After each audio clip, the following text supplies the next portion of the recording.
বয়স বাড়ার সাথে সাথে সমস্ত কিছুর টেস্ট পাল্টে গেছে।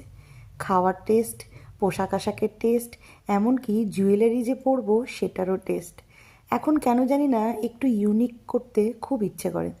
এই চুড়টা প্রায় বছর 5 মতন হয়ে গেল কিনেছি। ওই ঘামে রোদে জলে এখন জং পড়ে গেছে, তাই ননদিনীর হেল্প নিয়েছিলাম। শেষমেশ অনেক যুদ্ধ করেই লাগানো হয়েছে। আসলে জং পড়ে গেলে যা হয়, যদিও পুরনো, কিন্তু কি বলুন তো, ফেলতে না মন চায় না।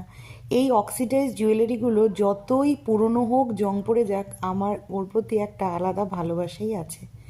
আজকের শাড়িটা একটু রাজনীতিবিদদের মতন হয়ে গেছে ঠিকই, ওই যে ব্লগের প্রথমেই বললাম, বয়সের খেলা।